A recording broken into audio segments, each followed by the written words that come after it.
大家好，跟住落嚟我哋做一套迷走神經保健運動。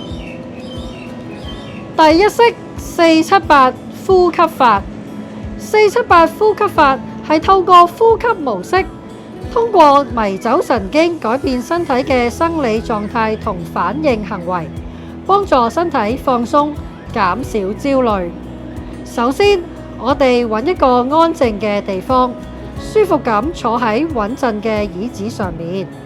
雙手放喺腹部嘅位置，然後用鼻吸氣4秒，1、2、3、4，跟住我哋閉氣7秒，1、2、3、4、5、6、7，然後用口呼氣8秒，1、2、3、4、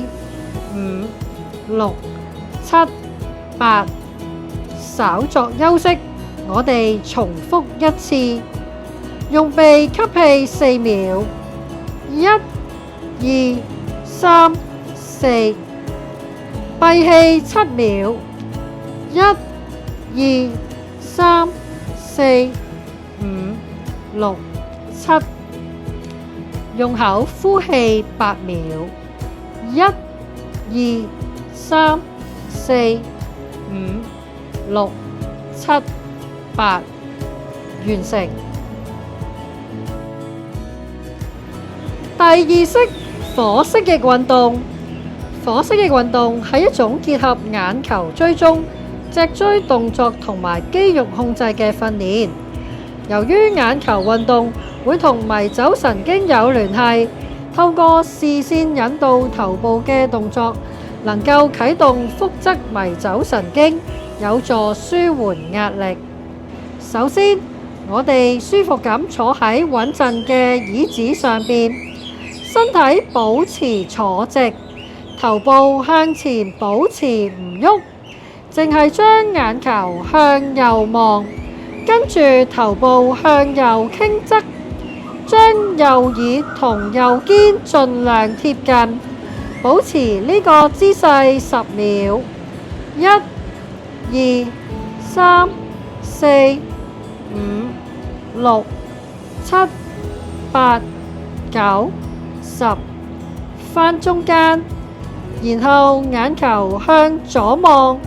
跟住頭部向左傾側，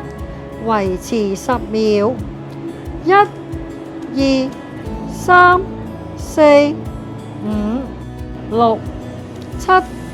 8、9、10，翻中間，稍作休息。我哋重複一次，向右望，頭部向右傾側10秒。1、2、3、4、5、6、7、8、9、10，